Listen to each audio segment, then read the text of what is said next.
Muy buenas, mi nombre es Daniela Lugo Martínez y hoy les estaré hablando acerca de la definición spin orbital y determinantes de Slater.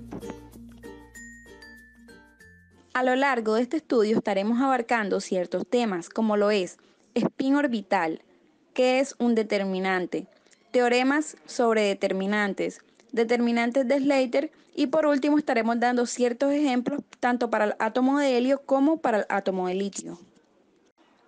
Para definir spin orbital debemos tener claros ciertos conceptos. Inicialmente tenemos el orbital, el cual es una función de onda para un solo electrón. Y el orbital espacial, que es una función de onda que depende de la posición del electrón y este describe su distribución espacial. Donde dicha función es la probabilidad de encontrar el electrón en el pequeño volumen elemental dr que rodea R. Diríamos entonces que un orbital está ocupado cuando el electrón existe dentro de ese orbital y está desocupado cuando no hay un electrón en ese orbital. Las posiciones cartesianas por el vector r indican las coordenadas x, y, z en un espacio cartesiano tridimensional. La letra griega que observamos, w, la llamaremos omega. Esta va a representar el spin. Entonces, como bien sabemos, el spin puede tomar dos valores posibles, un giro alfa que va a ser hacia arriba o un giro beta que va a ser hacia abajo. Entonces, el orbital x sería igual al vector r con el omega, por lo que entonces será x, y, z y omega, por lo que las funciones van a ser ortonormales entre sí. Estas son funciones de una variable de giro no especificada w. Bueno, ya desde el punto de vista operativo solo necesitamos especificar que las dos funciones de giro están completas y que son ortonormales. La integral sobre la variable de spin alfa asterisco será 1, ya que esta es la integral sobre la variable de spin beta asterisco, que es el conjugado complejo en cada uno de estos casos. Cada uno igual a 1, lo que quiere decir que está normalizado.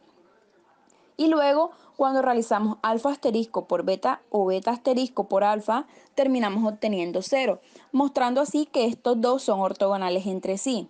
Donde la integración pues se ha utilizado de manera formal, por decirlo así, y en este formalismo un electrón se describe no solo por las tres coordenadas espaciales r, sino también por una coordenada de spin w. Y estos dos hechos juntos que vemos aquí plasmados significan que tanto alfa y beta son ortonormales. Entonces, ya basado en lo anteriormente expuesto, podemos definir qué es un spin orbital. Y este pues no es más que el producto de una función espacial monoelectrónica por una función de spin monoelectrónica. Ya para escribir completamente un electrón pues es necesario especificar su spin. Entonces, un conjunto completo para describir el giro de un electrón consiste en las dos funciones ortonormales que ya conocemos como alfa y beta. Entonces podremos definir que la función de onda para un electrón que describe tanto su distribución espacial como su spin es un spin orbital, donde x lo que va a indicar son las coordenadas espaciales y de spin. Nosotros pues podemos formar dos spin orbitales diferentes, multiplicando el orbital espacial por la función de spin alfa o beta respectivamente. Cabe resaltar que pues hay un caso bastante particular del principio de exclusión de Pauli que nos indica que dos electrones no pueden ocupar el mismo spin orbital. ¿Qué quiere decir esto? Pues lo que significa es que dos electrones en un átomo no pueden tener los mismos valores para todos sus números cuánticos. Dado un conjunto de k orbitales espaciales, se puede formar un conjunto de spin orbitales 2K, como lo vemos aquí plasmados. Entonces, si los orbitales espaciales son ortonormales, también lo serán los spin orbitales. Y ya una vez definido spin orbital, nos podemos preguntar qué es un determinante. Este no es más que una ordenación cuadrada de n cuadrado cantidades llamadas elementos.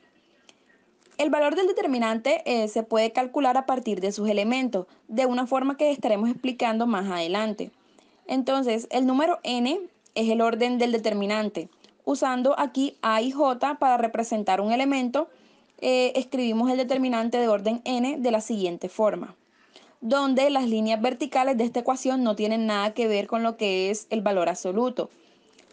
Antes de ver cómo se define el valor del determinante de orden n, consideremos los determinantes de primer, segundo y tercer orden.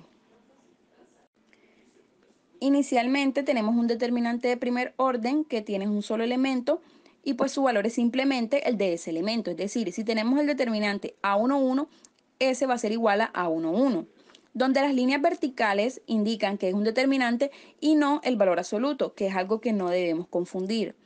Por otro lado, tenemos un determinante de segundo orden, que este ya tiene pues 4 elementos y se define de la siguiente forma. Luego tenemos el valor de un determinante de tercer orden, el cual se evalúa escribiendo los elementos de la primera fila con signos positivos y negativos alterados y multiplicando pues cada elemento por cierto determinante de segundo orden.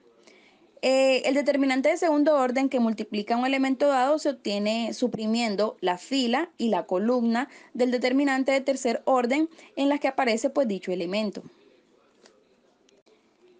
El determinante de orden n-1 que se obtiene suprimiendo la iésima fila y la jésima columna del determinante de orden n se llama menor complementario del elemento a y j.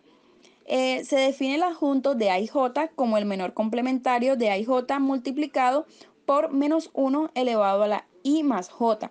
Esto es algo que estaré explicando más adelante de manera detallada para que se pueda entender con mayor claridad.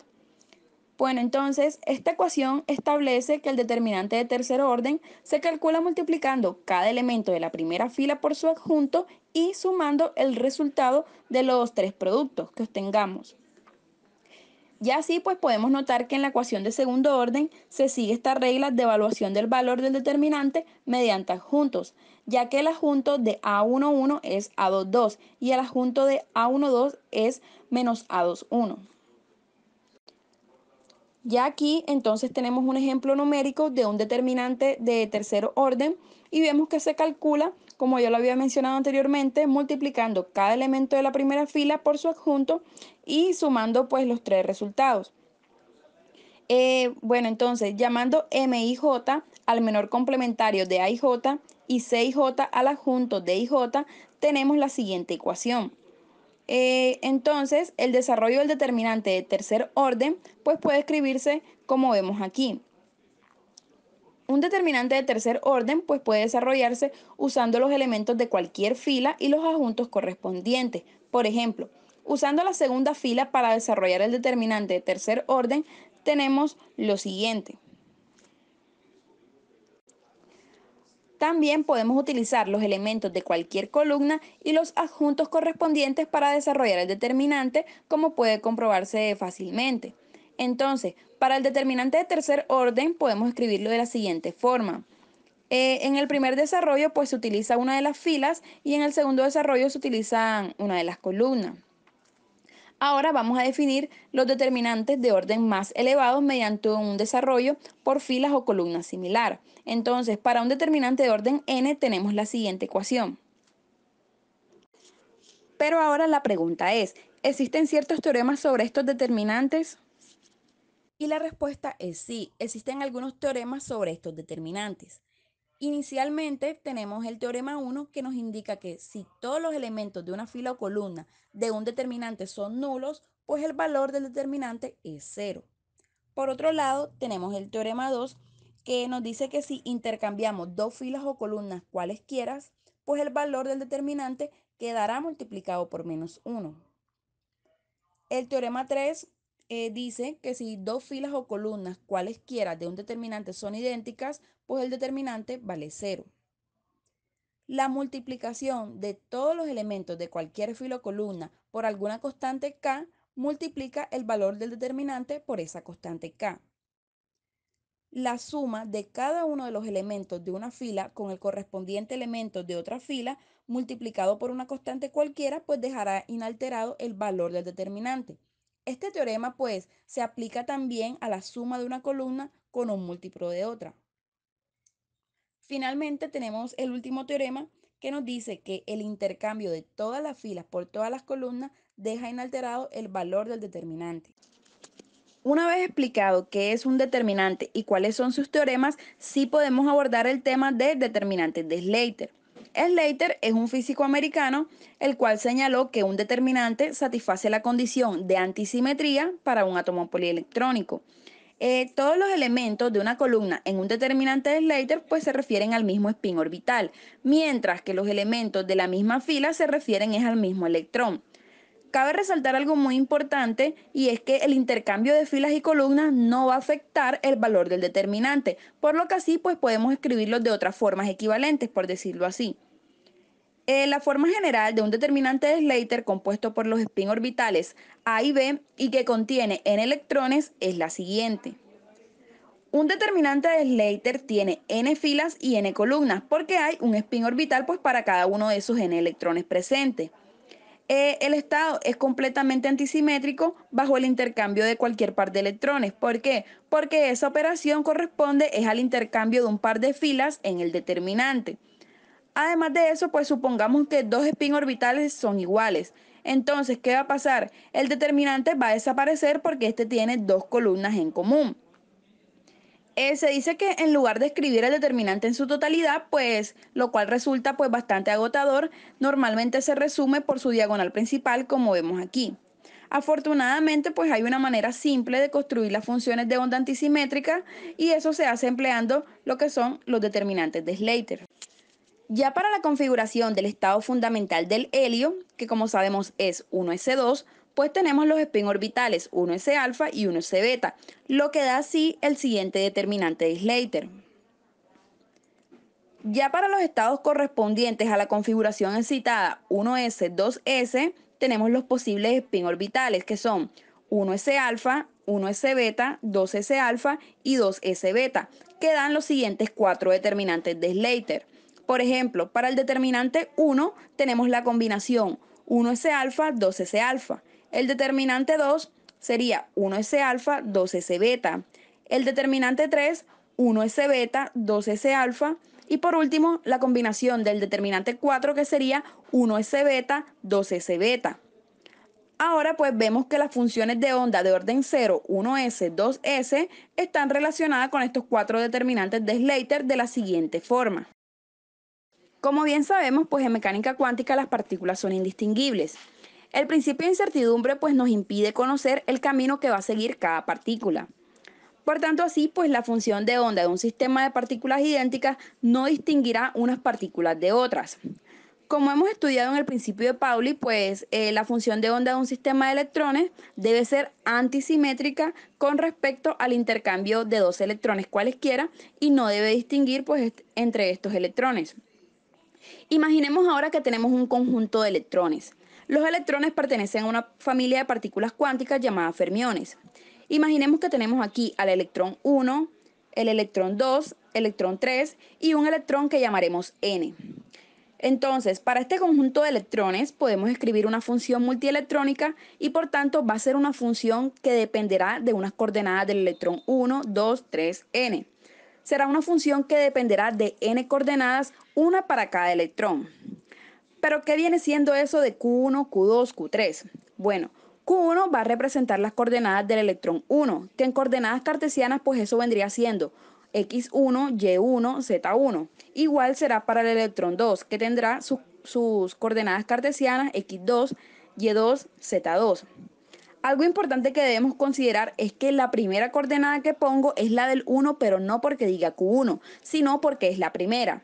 Entonces, la primera coordenada será para Q1, la segunda coordenada será la del 2 y así sucesivamente. Como vemos, pues el electrón que se encuentra en el punto Q1 y el otro se encuentra en el punto Q2. Ahora vamos a imaginar que cambiamos dos electrones de posición. Vamos a cambiar el 1 por el 2. Esta nueva ecuación que tenemos pues nos implica que el electrón 1 está situado en Q2 y que el electrón 2 está situado en Q1. Entonces, pues, si estas partículas que vemos aquí son electrones, es decir, que pertenecen a la familia de los fermiones, pues significa que tienen un spin semientero, es decir, que el spin vale un medio. Este cambio que vemos aquí, este cambio de coordenadas va a implicar un cambio de signo en la función de onda. Y como sabemos, cuando una función de onda cambia de signo por cambiar las coordenadas de las partículas, se dice que es una función antisimétrica. Y por tanto, pues, como hemos venido estudiando, Pauli enuncia que la función de onda de un sistema de fermiones tiene que ser antisimétrica y debe cumplir una segunda condición. ¿Cuál es esa segunda condición? Pues que no distingan entre ellos, es decir, esta función de onda no me debe permitir saber quién es el electrón 1, ni el 2, ni el 3, etcétera. Bueno, yo aquí los he etiquetado, pero no se puede sacar como conclusión de esta función de onda quién es el electrón 1 ni el 2. Esto pues es bastante necesario porque si no incumplimos el principio de indeterminación, nos impide conocer tanto la posición y velocidad de una partícula. Entonces, si no podemos conocer ambas variables simultáneamente, pues difícilmente vamos a poder conseguir unos electrones, vamos a poder distinguir, perdón, unos electrones de otros. Los electrones, como bien sabemos, pues son indistinguibles. Ya basado en lo anteriormente expuesto, podemos decir que la función de onda de un sistema de fermiones es antisimétrica y no debe distinguir entre partículas. Y toda función de onda para un átomo multielectrónico debe cumplir estas condiciones. Por ejemplo, si tenemos el átomo de helio, pero en una configuración excitada que sería 1s1, 2s1, pues podemos considerar que la función de onda se puede escribir como el producto de las funciones de onda de los orbitales 1s para el electrón 1 y 2s para el electrón 2. Pero ahora nos preguntamos, ¿qué problema tiene esta función de onda? Bueno, esta función de onda tiene un problema y es que distingue el electrón 1 del 2, porque me dice que el electrón 1 está en 1s y que el electrón 2 está en 2s. Por tanto, así, si yo voy al orbital 1s, pues ahí voy a encontrar al electrón 1. Y si me dirijo al orbital 2s, pues ahí voy a encontrar al electrón 2. Y por tanto, pues me estaría distinguiendo uno de otro. Pero ahora la pregunta es, ¿cómo puedo hacer yo para que la función de onda no me distinga un electrón del otro? Pues esto lo podemos lograr haciendo ciertas combinaciones. Si yo escribo, por ejemplo, Φ1s para el 1 por Φ2s para el 2 y le sumo la Φ1s del 2 por Φ1s del 1, entonces, si yo hago esta combinación, evito lo que es la distinguibilidad. Pero, ¿qué me está diciendo el primer sumando? Bueno, esto me dice que el 1 está en 1s y el 2 está en 2s, mientras que el segundo sumando me está diciendo que el 2 está en 1s y el 1 está en 2s. Por tanto, no sé si están en 1s o 2s. Por ejemplo, si vemos aquí, el electrón 1 puede estar aquí o puede estar acá en 2s. Y el electrón 2 puede estar en el orbital 1s o puede estar en el orbital 2s. Esto pues impide que se distinga un electrón del otro. Esto pues es bastante fácil con dos electrones, pero ¿qué ocurre si hay más? Si hay 3, 4, 6 electrones. Bueno, aquí ya es un poco más complejo o difícil de conseguir que una función de onda sea antisimétrica y al mismo tiempo pues que no distinga entre electrones. Esto pues ya es bastante complicado conseguir ambas cosas. De hecho, pues esta función que tenemos aquí sería simétrica. Esto pues ya se puede arreglar si multiplicamos por un spin antisimétrico. Entonces, la primera ecuación que tenemos es incorrecta porque distingue y esta segunda sería correcta porque no distingue. Aunque es cierto que el más, el sumando que tenemos acá, que está en el medio, pues lo hace simétrica y Pauli dice que debe ser antisimétrica. Entonces faltaría multiplicar por el spin y eso lo arreglaría. Pero ¿cómo se puede construir una función de este tipo de forma más sencilla? Pues esto ya se puede construir por un determinante de Slater, lo cual estuvimos explicando anteriormente. Entonces, si queremos construir una función de onda asociada a lo que es la configuración electrónica excitada del helio, pues no tenemos más que construir pues el determinante de Slater a partir de los spin orbitales. Entonces, pues como ya vimos anteriormente, el helio tiene 4 distribuciones o combinaciones posibles y esto da lugar a lo que son los 4 estados cuánticos posibles, que si los desarrollamos multiplicando en cruz, obtenemos la función de onda para cada estado.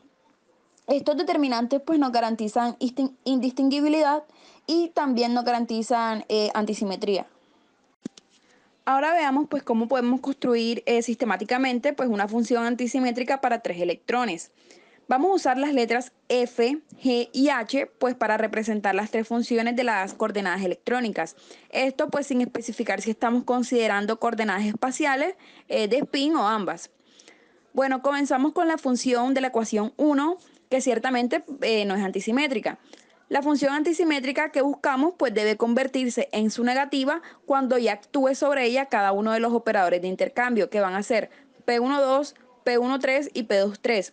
Entonces, al aplicar cada uno de estos operadores de intercambio a la ecuación 1, obtenemos lo siguiente. Se podría intentar pues construir las funciones antisimétricas como combinación lineal de las cuatro funciones que llevamos hasta el momento, que son la ecuación 1 y la ecuación 2, pero así no lo conseguiríamos. Entonces, la aplicación del operador de intercambio P12 a las dos últimas dos funciones pues de la ecuación 2 da como resultado la ecuación 3. Y como vemos, estas dos funciones no están incluidas ni en la ecuación 1 ni en la ecuación 2. Por tanto, así pues debemos incluir las 6 funciones dadas que llevamos hasta el momento por las ecuaciones anteriores en la combinación lineal antisimétrica deseada. Estas 6 funciones que tenemos son las 6 permutaciones posibles de los 3 electrones en las funciones f, g y h. Entonces, si la función de la ecuación 1 es una solución de la ecuación de Schrödinger con valor propio E, entonces, debido a la identidad de las partículas, pues cada una de las funciones anteriores vendrían siendo también una solución con el mismo valor propio E. Y cualquier combinación lineal de estas funciones es una función propia con valor propio E. Entonces, la combinación lineal antisimétrica pues tendrá la siguiente forma que vemos en la ecuación 4. Entonces, como F2G1H3 es igual al operador de intercambio P12 F1G2H3, para que la función 4 sea función propia de P12 con valor propio menos 1, pues debemos tomar C2 igual a menos C1. Del mismo modo haremos con F3G2H1, que es igual al operador de intercambio 13 F1G2H3. Y F1G3H2 va a ser igual al operador de intercambio 23 F1G2H3. De modo así que C3 va a ser igual a menos C1 y C4 va a ser igual a menos C1. Entonces, debido a que F3G1H2 es igual al operador de intercambio 12 F3G2H1, pues debemos tomar que C5 es igual a menos C3 igual a C1. Del mismo modo así, pues obtenemos CC igual a C1. Bueno, y de esta manera obtenemos la siguiente combinación lineal, que es la que tenemos en la ecuación 5, que como fácilmente puede comprobarse, pues es antisimétrica con respecto a los intercambios realizados, que fueron 1, 2, 1, 3 y 2, 3. Ahora bien, supongamos que F, G y H son ortonormales y escojamos C1 de modo que esta función esté normalizada. Entonces, multiplicando esta función por su conjugada compleja obtenemos muchos términos, pero debido a la ortogonalidad, las integrales de todos los productos que contienen dos términos diferentes de esta función se anulan. Por ejemplo, si vemos en la ecuación 6, las integrales que contienen el producto de un término de la ecuación 5 por su propio conjugado complejo son iguales a 1. ¿Por qué? Bueno, esto ya que F, G y H están normalizadas. Por lo que así, pues obtenemos la siguiente ecuación, que es la 7. Bueno, se podría trabajar con la función 5, así tal cual como está, pero sus propiedades se ponen de manifiesto más fácilmente, por decirlo así, si reconocemos en ella pues el desarrollo del siguiente determinante de tercer orden, que es el que vemos aquí en la ecuación 8. Como podemos observar, la propiedad de antisimetría se mantiene, porque el intercambio de dos electrones va a suponer el intercambio de dos filas en el determinante, lo que multiplica por menos 1. Ahora sí, bueno, vamos a usar este determinante para demostrar que es imposible construir una función de spin antisimétrica para tres electrones.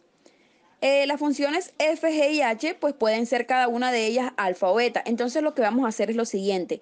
Vamos a tomar f igual a alfa, g igual a beta y h igual a alfa. Entonces, tomando pues esto, el determinante quedaría de la siguiente manera como lo vemos en la ecuación 9. Aunque es antisimétrico, debemos rechazarlo. ¿Por qué? Porque es igual a 0. Si observamos la primera columna detenidamente y la tercera columna son idénticas, de forma que el determinante se anula, que es uno de los teoremas que vimos anteriormente. Entonces, independientemente de cómo escojamos F, G y H, al menos dos columnas del determinante serán iguales, de modo así que no podemos construir una función de spin antisimétrica de tres electrones no nula. Ya empleando ahora este determinante para construir lo que es la función de onda de orden cero del estado fundamental para el litio, pues incluyendo las variables espaciales y de spin, Tanto las funciones f, g y h incluirían ahora ambos tipos de variables. A esta función que vemos aquí la llamamos spin orbital, que como ya lo habíamos mencionado anteriormente, la definición de spin orbital es el producto de una función espacial monoelectrónica por una función de spin monoelectrónica. Entonces, si hubiésemos tomado G1 igual a 1S1 alfa 1, tanto la primera columna como la segunda de la ecuación 8 serían idénticas, lo cual, pues esta función terminaría anulándose. Este es un caso bastante particular del principio de exclusión de Pauli, que ya es algo que hemos tocado, que nos dice que dos electrones pues no pueden ocupar el mismo spin orbital. Entonces, tomamos G1 igual a 1S1 beta 1, lo que supone ahora colocar dos electrones con espines opuestos en el orbital 1s. Ya para el spin orbital H, pues no podemos usar ni 1s1 alfa 1 ni 1s1 beta 1. ¿Por qué? Bueno, esto debido a que estas elecciones van a hacer que el determinante se anule. Entonces tomamos H1 igual a 2s1 alfa 1, lo que ahora sí daría la configuración del estado fundamental del litio 1s2 2s y la función de orden 0. Pero ¿qué podemos notar en esta ecuación? Pues podemos notar que no es simplemente el producto de una parte espacial y otra spin, sino que es una combinación lineal de términos, en la cual cada una es igual al producto de una parte espacial y otra spin. Para obtener una función de orden 0, que sea función propia de los operadores momento angular orbital y spin, pues tenemos que tomar a veces una combinación lineal de los determinantes de una configuración. Veamos ahora algunas notaciones que se emplean para los determinantes de Slater. En lugar de escribir alfa y beta para las funciones de spin, se pone con frecuencia lo que es una barra sobre la función espacial para indicar la función de spin beta, mientras que una función espacial sin barra pues indica la función de spin alfa. Entonces, con esta notación, la ecuación anterior se escribe de esta forma. Si sabemos entonces cuáles son los spin orbitales que están ocupados por electrones, podemos construir ahora sí fácilmente lo que es el determinante de Slater. Por lo cual, pues se usa frecuentemente una notación abreviada para los determinantes de Slater, en lo que simplemente pues se especifican los que son los spin orbitales. En esta notación, pues la ecuación anterior se describe de la siguiente forma, donde las líneas verticales pues indica que se trata de un determinante y que va multiplicado por 1 sobre raíz de 6. Hemos demostrado que el factor 1 sobre raíz de 6 normaliza el determinante de Slater de tercer orden, pues construido a partir de funciones ortonormales. Y como sabemos, pues el desarrollo de un determinante de orden n tiene n términos. Bueno, y ya mediante el mismo razonamiento, pues utilizado para el determinante de tercer orden, se demuestra que para un determinante de Slater de spin orbitales ortonormales, ya sea de orden n, pues la constante de normalización será 1 sobre raíz de n factorial. Algo que sí cabe resaltar que es importante es que siempre se incluye un factor 1 sobre raíz de n factorial en la definición de un determinante de Slater de orden n. A manera de conclusión, pues el determinante de Slater es una técnica matemática de la mecánica cuántica que se usa para generar funciones de ondas antisimétricas que describan los estados colectivos de varios fermiones y que cumplan con el principio de exclusión de Pauli. Como ya les había mencionado anteriormente, John Slater fue quien propuso su utilización con el fin de asegurar que la función de onda electrónica sea antisimétrica respecto al intercambio de dos electrones. Estos determinantes de Slater pues se construyen a partir de funciones de ondas monoelectrónicas denominadas spin orbitales. Ya como una consecuencia de las propiedades de los determinantes, pues dos electrones no pueden estar descritos por el mismo spin orbital, ya que significaría que la función de onda se anula en todo el espacio. Cabe resaltar algo muy importante y es que existe cierta relación entre los determinantes de Slater con el método de Hartree-Fock, ya que en el método de Hartree-Fock pues un único determinante de Slater se usa como aproximación a la función de onda electrónica, lo cual pues a esto se denomina a métodos similares como monodeterminantales. Por otro lado, pues ya con respecto a lo que son los métodos de cálculos más precisos, tales como lo es la interacción de configuraciones o en sus siglas como MC SCF, pues que es el método de campo autoconsistente multiconfiguracional, pues ya para esto se utilizan superposiciones lineales de determinantes de Slater y a estos pues se les llaman métodos multideterminantales.